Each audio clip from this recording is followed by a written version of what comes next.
Hey everyone, this is Ben back with you in the Midwest Model Shop, and today I'm very excited to announce the release of our 1/200 scale Oerlikon Cannons. These are going to be early to mid-war versions with the iron sights on them.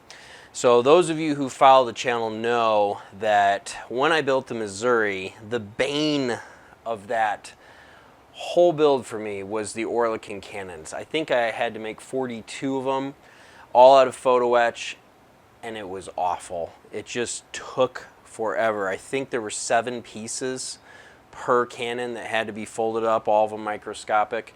So what I've done here is referenced a whole bunch of photos and things online and stuff like that, and the Pontos photo etch versions, and went ahead and made up these cannons. They're 3D printed. They have the iron sights on them. They have the shoulder harnesses on them. All you got to do is very carefully cut them out. So a couple of things here. One, I start filming and I'll show you what you're gonna get, how to remove them. Painting's not very complicated, and then what they look like when they're done. But how to remove them is important. 2 things about that I learned and don't really mention in the video. One, get yourself some black cardboard paper. These are gray, they come gray. I have this gray background, and you're going to be cutting little things. And if you have a black or a background or some color that's contrasting the gray, it makes it really easy to see what you're doing. Second of all, I do end up removing these, dividing them up with a Dremel, and I show that briefly. But I do start off using just a pair of side cutters. Instead of making a nice clean posh video where everything goes perfectly fine, I'm showing you the honest truth here, because most of you are just going to grab your cutters and try and cut these things loose, and resin's brittle and goes flying. That's what happens here. I do recommend getting a Dremel or a handsaw to drag through the rows and come apart. They are meant and printed, they're printed to be in rows.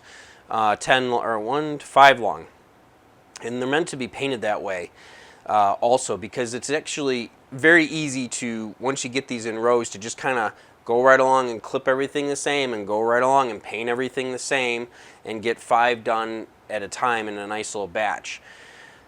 I spent forever, I think a week, on the Missouri and making Oerlikon cannons, and it was no fun. This is a huge time saver, and we have to put Oerlikon cannons on the Enterprise that I'm building, and I have no desire to build photo etch Oerlikon cannons for that build. I'm like, I have to do something different. Fortunately, the KA set came with Oerlikon cannons that were 3D printed, and I was like, oh, that's great, I don't have to worry about them. I started looking at them, and it was a little let down. We'll compare those at the end with what I'm offering here. The other thing is, you got to buy the entire K set for the Enterprise if you want 3D printed Oerlikon cannons. This is set and ready to go. So if you have the Missouri, if you have the Iowa, the Enterprise, the Yorktown, if Trumpeter ever releases the Fletcher class destroyers, I'm trying to think of what else. You'll need 1/200 scale Oerlikon cannons, and so this will fix your problem as far as making a gazillion of these things. So they're for sale on our website. Go to www.themidwestmodelshop.com, where everything else is for sale right now. And one more thing here, I don't take your order and then print them. These are printed first. I have them in stock, and then when you order them, I ship them. If it says there's none in stock, that's because I actually ran out. And I have 2 printers, and I get going right away on them and try and maintain inventory. So that's it. If you have any questions, go on the website also. There's a contact form there. Leave a comment down below. And yeah, let's get into taking an up-close look at these things, and I'll show you how to take them apart and paint them up. Alright, ladies and gentlemen, so when you open your box, this is what you will find, your 1/200 scale Oerlikon cannons with iron sights, and there's all 50 of them. So if we flip it over right away in the bottom, you're going to notice that we basically just have 2 tracks, and these are printed, well, bunch of tracks. These are printed in rows. The reason I did that is to fit them on the build plate, and which is part of my printer, and then also so that they fit in the box. Otherwise, we would have ended up, you know, whatever it is, 10 rows deep here, and then like sticking way out to here, and that would have caused a problem. So, but because these are being mass produced, I don't think that will be too big of a deal. So the first order of business is going about getting access to them so we can take them out. I'm sorry, I wasn't recording there. The first order of business is to get rid of these side pieces, and I just snapped them off. You know, just flip them with your thumb and they'll come right off. This front piece, it's a lot more robust and isn't going to want to come off right away. These side pieces, get your cutters here, going in an angle. We just need them out of the way, and don't hesitate to wear safety glasses, because this stuff just starts to shoot all over the place. All right, at this point, so this stuff's obviously really fragile. So I've stopped here, so I can hang on to this corner here and not bump any of the barrels. And we have these rows. Your choice how you want to handle this. You could take a saw and lay it like a micro saw in between the rows and just drag across until you've eliminated enough thickness here that you could cut these open. I'll be brave and try and cut it and see what happens here. Actually, break right. Whoop, there we go. So that removed exactly one. Let's see here. If we go through the bottom, this is working really well. There's enough room for my cutter here. Whoop, there we go. So we gotta be careful. That one went a-sailing on me. So, let's see here. What I'm getting at is, be careful removing these. You could easily use a Dremel and run a cutting wheel along here. Just make sure you use a mask, that you're wearing a mask, so the dust doesn't get all over you.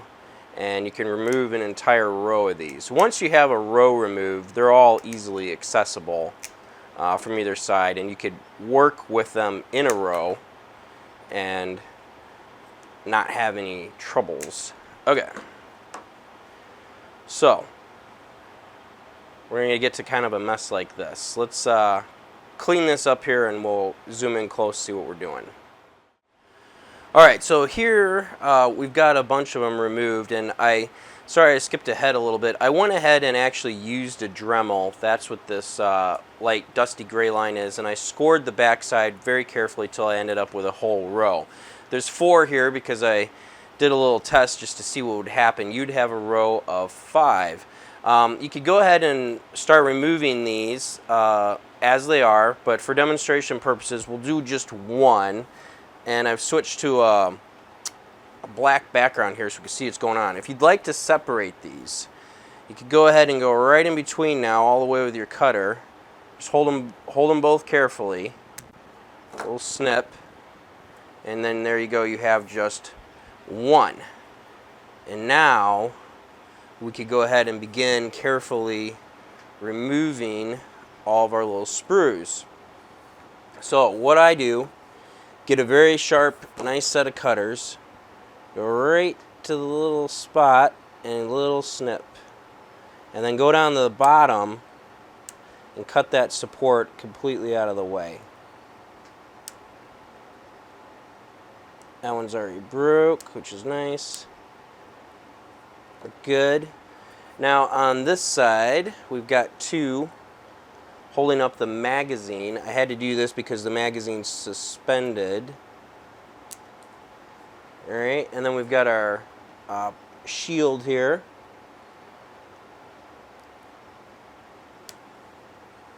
I don't know if that shield's meant to really protect the gunner, or you from the muzzle blast, or just to make you feel better. Alright, and now the barrel. The barrel obviously is very fragile. I could print it larger, but then it would be out of scale. Don't worry, it has a little bit of flex, as you can see, so that there's hope. All right, and then there is an Oerlikon cannon that you can paint. So, we got our little detail. It's a little transparent. You can see through the iron sights, the detail on the magazine. You got your little front cover. You've got your little adjuster crank, and you've got your shoulder parts and your cross hatches on the back there. When you're done, so you could go ahead if you want, cut all these away.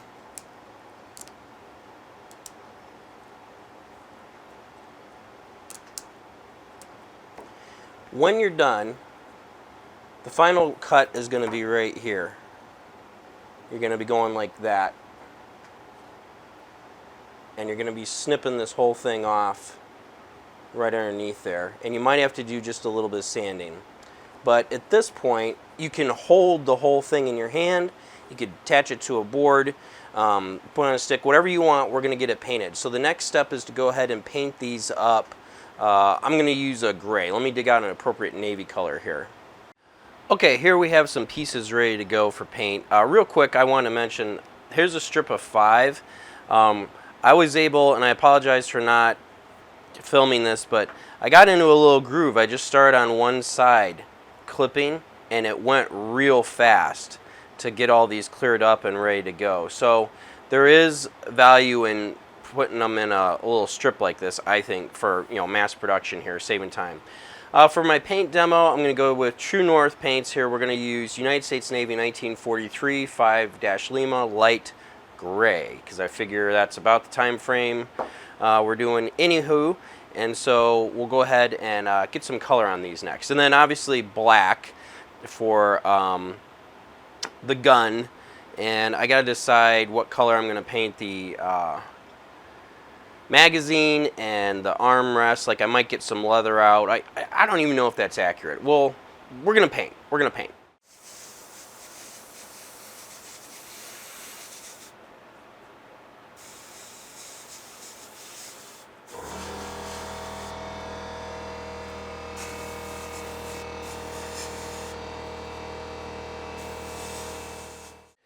Okay, now we're back from some more painting. Sorry, off camera I did the black and threw a little brown on there for the supports, the armrest supports. Yeah, I'm happy with this.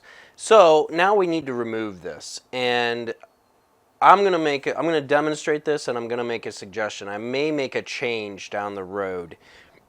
If you take your cutters flat, you place them right underneath here, you'll do all right.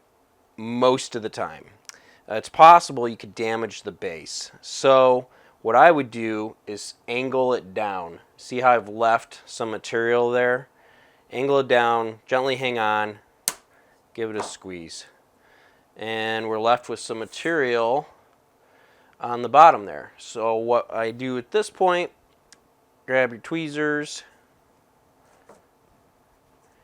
grab your favorite sanding pad, and go ahead and work off the rest of that material right there that we don't need anymore. And you can, lay this down flat. Whatever you got to do, just to get it flat here. That's the idea.